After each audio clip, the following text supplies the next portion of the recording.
और प्रेम बरसाती ही रहती है हमेशा।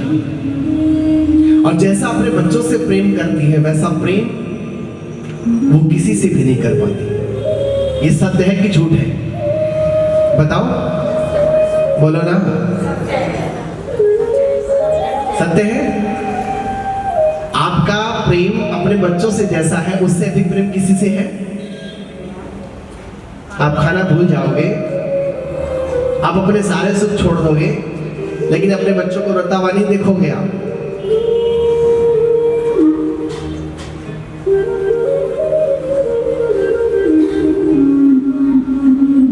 ये है पसंद। ओ मुझे सांवरा सलोना पसंद आ गया, पसंद आ गया री, वो पसंद आ गया। वो मुझे सांवरा सलोना पसंद आ गया। उन गोपियों ने अपने पति को छोड़ दिया, अपने बच्चों को भी छोड़ दिया, लेकिन कृष्ण को नहीं छोड़ पाई। क्यों? है प्रेम जगत में सार और कोई सार नहीं, और प्रेम है केवल कृष्ण, कृष्ण के सिवा दूसरा कोई प्रेम नहीं होता। देखो, कृष्ण एक ऐसे भगवान है, जैसे कि मैं शुरू में भी कह रहा था और फिर से दोहरा रहा हूं, किसी ने बच्चे भी चाहते हैं, युवा भी चाहते हैं और बूढ़े भी चाहते हैं। ये हंस के लूट लेता है, ये टेढ़ी मेढ़ी चितवन में फंसा कर लूट लेता। ये है ही ऐसा कि ये हंस के लूटता है। ये टेढ़ी मेढ़ी चितवन में फंसा कर लूट लेता है। इस भगवान कृष्ण को सभी चाहते हैं, और भागवत जी क्या कहते हैं? कृष्ण कौन है? कृष्ण प्रेम है। प्रेम को बच्चे भी चाहते हैं, बच्चे भी प्रेम चाहते हैं, युवा भी प्रेम चाहते हैं और बूढ़े भी प्रेम चाहते हैं। बोलो राधे राधे। चाहते कि नहीं? बोलो ना। चाहते हैं, बूढ़े भी चाहते हैं, हमें प्रेम चाहिए। युवा भी कहते हैं हमें प्रेम चाहिए, और बालक भी कहते हैं हमें प्रेम चाहिए।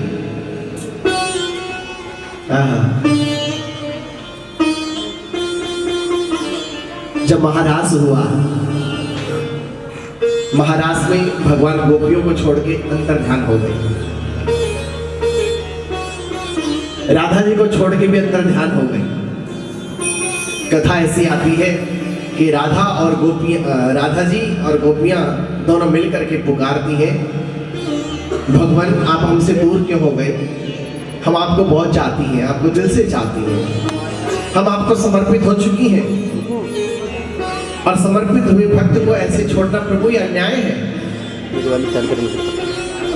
हमारे पास आओ प्रभु, हमें प्रेम दो, हमें प्रेम दो। मांगती भगवान से प्रेम, लेकिन भगवान नहीं आते हैं। और फिर वही सुखदेव जी महाराज जब आगे लिखते हैं, वही गोपियां रोते रोते पुकारते पुकारते मांगते मांगते जब कृष्ण बन जाती हैं, एक गोपी कहती है, ए ललिता तू इधर आ, देख मैंने गिरिराज को उठा लिया, आ मेरी शरण में, मैं तेरी रक्षा करता हूँ। उधर से दूसरी गोपी खड़ी होती है, ए विशाखा ये देख मैंने काली का दमन कर दिया है, आ मेरी शरण में, मैं तेरी रक्षा करता हूँ। कोई गोपी कृष्ण बन के कुछ कहती है, कोई गोपी कृष्ण बन के कुछ कहती है, लेकिन राधा जी मौन है। कृष्ण बनी हुई गोपियों के चरणों को छूती हुई अपने मस्तक से लगाती है कि धन्य है देवियों तुम कृष्ण बन गई। ये राधा तो राधा ही रही। सारी गोपियां कृष्ण बन गई। प्रेम जब अनंत हो गया तो रोम रोम संत हो गया। जब सारी गोपियां कृष्ण बन जाती हैं और बचता है कौन? राधा। और राधा क्या है? विरह। प्रेम में विरह होता है। जब सब कुछ समाप्त हो जाए, सब कुछ मिट जाए, जब केवल और केवल विरह रह जाए, तब कृष्ण प्रकट हो जाते हैं। जब केवल राधा राधा रह गई, सारी गोपियां कृष्ण बन गई, तो कृष्ण उसी समय प्रकट हो गए और उठा उठा करके राधा को अपने हृदय से लगाया। क्यों? राधा विरह है। राधा संयोग का नाम राधा नहीं है, विरह का नाम राधा है, वियोग का नाम राधा है। इसलिए राधा ने कभी कृष्ण से ये नहीं चाहा कि तुम मुझे मिलो, क्योंकि मिलने का नाम प्रेम नहीं है, विरह का नाम प्रेम है। जो मजा इंतजार में है वो मजा मिलने में नहीं होता है। क्या अद्भुत प्रसंग है। भागवत जी को सुनाते हुए श्री सुखदेव जी महाराज कहते हैं, श्री सूत जी महाराज कहते हैं कि हे ऋषियों, जब नारद मुनि ने देखा कि भारत में कहीं भी शांति नहीं है तो वृंदावन को चुना। मेरा वृंदावन जाने को जी चाहता है, वहां राधे राधे गाने को। एक धरती है जो पुकारती है आज भी कृष्ण को। वो कौन है? वो वृंदावन है। आज भी उस वृंदावन के कण कण कृष्ण पुकारते हैं, कृष्ण को पुकारते हैं। कोई कितना भी बड़ा धन्ना सेठ क्यों ना हो, यदि जाए वृंदावन में तो वृंदावन की खुशबू, वृंदावन की आभावा उसे अपने आप में समाई लेती है, भुला देती है उसके वैभव को, भुला देती है उसके ऐश्वर्य को, भुला देती है उसकी विद्वत्ता को, उसके ज्ञान को, उसके वैराग्य को, और वहां जाके तो सब भक्त बन जाते हैं। वृंदावन एक ऐसी धरती है जो आज भी कृष्ण को पुकारती है, जिसका प्रत्येक कण कण कृष्ण को पुकारता है। वहां का प्रत्येक कण राधा बना हुआ है। कौन कौन गया है वृंदावन? लगभग सभी लोग जो यहाँ मौजूद हैं सभी गए हैं। आपने महसूस किया होगा, आप बिहारी जी जब जाते हो तो बिहारी जी के मंदिर से लौटने के बाद आपके मन जो है बहुत खुशी से भरा होता है। आपको ऐसा लगता है जैसे बहुत कुछ मिल गया। क्यों नहीं मिल गया? अरे कृष्ण जब मिल गए तो सब कुछ ही तो मिल गया। जब तक वो नहीं मिलते हैं तब तो लगता है कि हमें कुछ नहीं मिला, हम खाली हैं। लेकिन जब वो मिल गए तो हमें सब कुछ मिल गया। मीरा जी भी गई थी। किसी ने मीरा से पूछा, मीरा तुमने कृष्ण को देखा? मीरा ने कहा मैंने कृष्ण को नहीं देखा, मैं देख ही नहीं सकती कृष्ण को। क्यों? क्योंकि कृष्ण मेरे सामने होते हैं मुझे लज्जा आ जाती है। मैं कृष्ण की दीवानी हूं, मैं इन आंखों से अपने कृष्ण को देख नहीं पाती हूं। क्यों? यदि मैं उसे देख लूंगी तो मैं भी कृष्ण हो जाऊंगी ना, इसलिए मैं उसे देखती नहीं कि उनसे पुकारती। और आपने देखा होगा कि बिहारी जी को छोड़ के मीरा जी द्वारिका गई। लोगों ने पूछा कि द्वारिका में आखिर मीरा क्यों समाई? मीरा को समा जाना चाहिए था बिहारी जी में, वृंदावन में। फिर वृंदावन की भूमि को प्रणाम करके मीरा क्यों आगे चली, क्यों उसकी यात्रा आगे बढ़ी? संत बताते हैं हमें कि मीरा जो है वो प्रेम की धारा है, वो प्रेम की धारा है, और कृष्ण प्रेम की अवतार है। प्रेम में प्रेम की धारा समाए नहीं, प्रेम से तो प्रेम की धारा फूटनी चाहिए, प्रेम से तो प्रेम की धारा बहनी चाहिए। इसलिए मीरा ने कृष्ण को, बिहारी जी को नहीं चुना, द्वारकाधीश को चुना। और आप द्वारकाधीश को भी जाना, हम लोग जून में कथा करेंगे। अभी 5 जून से हमारा ट्रस्ट कथा करता है, कथा करवाता है। सारे भक्त लोग मिलकर के वहां पर जाते हैं। आप सब लोग बद्रीनाथ भी गए होंगे। अब विमला जी कहाँ गई? हाँ, आप नहीं आई हैं,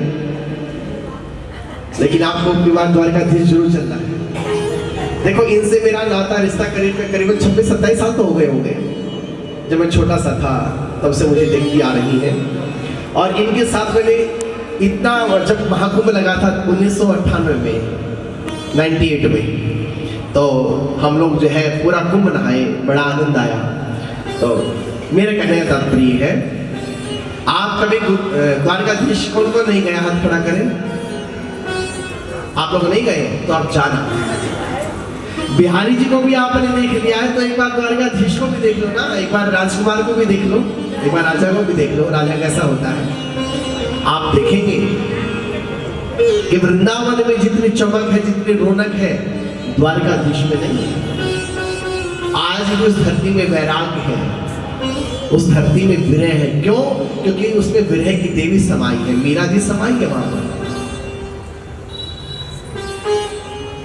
द्वारिका में आज भी ऐसा लगता है जैसे यहाँ पे कोई रो रहा है, कोई पुकार रहा है, कोई आवाजें लगा रहा है।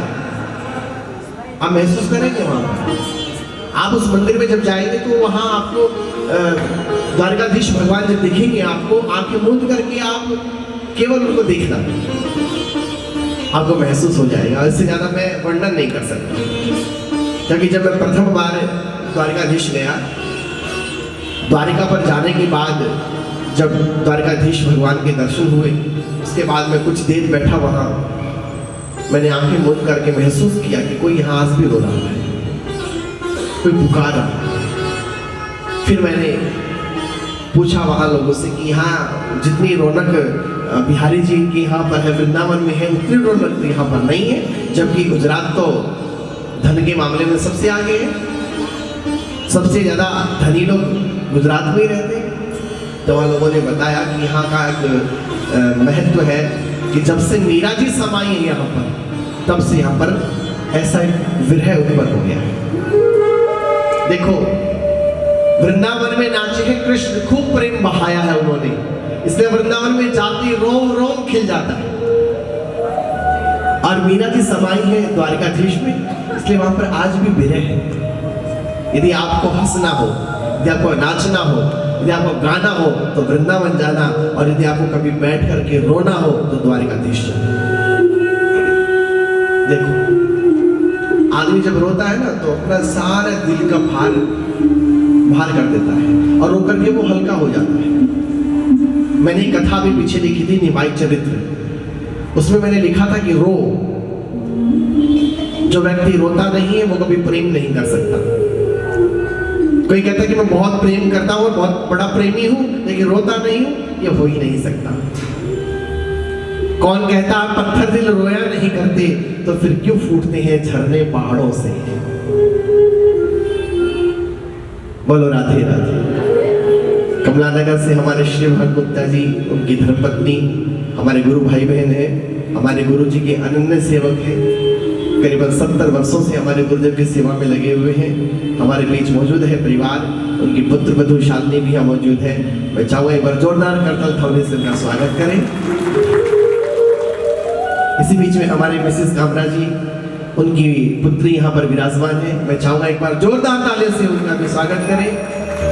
और पांडव नगर से देखो, ये तो रोड़ी वाले हैं, खा पी करके चल दीजिए श्री राम, दौड़ में शामिल हुए, भरपेट खाया, जाके मारे जाइए, सो रहे हुए खराटे मार रहे होंगे। लेकिन पांडव नगर से हमारे श्रेंद्र कौशिक जी, हमारे अनन्य शिष्य हैं, पांडव नगर से चल करके आए हैं। एक बार जोरदार तालियों से उनका बहुत बहुत स्वागत। ताली तो बजा दो ठीक से, देखो गर्मी आ जाएगी। हाँ, ऐसे हमारे कस्तूरबा से ब्रह्म प्रकाश बंसल जी हम मौजूद हैं, उनकी और मेरी अनन्य सेविका हमारी शिष्या है दीपा पितपुरा से आई है। एक बार जोरदार तालियों से उनका भी हार्दिक स्वागत। नीतू और उनकी बहन के लिए भी जोरदार स्वागत। और सीमा जी रोड़ी सेक्टर 23 से चल करके आई है, उनका भी जोरदार तालियों से स्वागत। और एक बार अपने लिए भी सब ताली बजा लीजिए, बढ़िया से। देखो, ताली का महत्व रामायण में बताया। राम कथा सुंदर कर तारी, और संशय विहग उड़ाव निहारी। ये भगवान की कथा कैसी है? ये ताली की तरह है। जैसे ताली बजाने से पक्षी उड़ के भाग जाते हैं, ऐसे ही राम कथा सुंदर कर तारी, संशय विहग उड़ाव निहारी। विहग माने पक्षी। कौन से पक्षी? संशय रूपी पक्षी। ये भगवान की कथा ताली की तरह है, ये संशय रूपी पक्षियों को उड़ा देती है, इसलिए ताली बजाना चाहिए। देखो, ताली बजाने का भी अलग अलग महत्व है। ताली बजाई थी द्रौपदी ने तो महाभारत हो गया। क्या ताली बजाई थी द्रौपदी ने तो महाभारत हो गया। और इधर काल भैरव जी की कथा आती है कि गुरुदेव कथा सुना रहे थे, भगवान की ताली नहीं बजाई तो मेंढक बनना पड़ा। तो ताली बजाने का और ना बजाने का भी अलग अलग महत्व है। कोई गिर जाए और आप ताली बजा के हंसो तो कितनी गाली देगा आपको। और जहां भगवान की कथा हो रही हो, कीर्तन हो रहा हो, संकीर्तन हो रहा हो, और वहां ताली ना बजाओ तो सारे पाप सिर पे आके बैठ जाते हैं कि भैया ये घर खाली है, इसी में चलो। जाना नहीं चाहिए। वापस मुड़ने लगे तो पीछे से आवाज आई, भो भो साधु क्षणम तिष्ठ मम चिंतामपि नाशय दर्शनम तव लोकस्य सर्वथा अघहरम परम। पीछे से आवाज आई कि भो भो साधु क्षणम तिष्ठ, ए साधु जरा ठहर जाना, तेरा क्या जाएगा? अरे तेरे दर्शनों से सुख मिल रहा है, शांति मिल रही है, तनिक देर ठहर करके मेरे दुखों का हरण कर दो। नारद जी महाराज ने कहा ऐसा है तो बताओ क्या बात है, क्या पीड़ा है तुम्हें? तो वो देवी कहने लगी, अहम भक्तिर दीख्याता इमौ में तनयो बतो। माँ तो जवान है और बच्चे बूढ़े हैं, तो फिर सुख कैसा? मैं भक्ति हूँ, अहम भक्तिर दीख्याता, मेरा नाम भक्ति है। और इमौ में तनयो बतो, मेरी गोद में लेटे हुए दो वृद्ध, ये मेरे बेटे हैं, मेरे पुत्र हैं। अरे आप युवा हैं और आपके पुत्र वृद्ध हो गए, कैसे?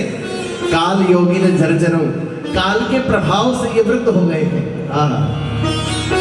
ये काल ही है जो बूढ़ा कर देता है भाई। आज फोटो खींच लो आप, महीने भर बाद देखना फोटो में काफी अंतर आएगा, तस्वीर बदलती रहती है। लेकिन भगवान है जो कभी नहीं बदलते, इसलिए उन्हें बांके बिहारी कहा गया। किसी ने पूछा कि बांके बिहारी क्यों कहा जाता है, तो बताओ। किसी ने कहा वो बांका है, वो टेढ़ा है, वो अल्लड़ प्रवृत्ति का है, इसे बिहारी है, मन को हरण करने वाला है, इसे बांके बिहारी कहा गया। कोई आपसे भी पूछ ले कि बांके बिहारी क्यों कहा जाता है उसे, तो क्या बताओगे? बांके का मतलब होता है युवा और बिहारी मतलब सुंदर। भगवान हमेशा युवा रहते हैं और सदैव सुंदर रहते हैं, इसलिए उसका नाम है बांके बिहारी। बोल बांके बिहारी लाल की जय। ओ मेरे बांके, मेरे बांके,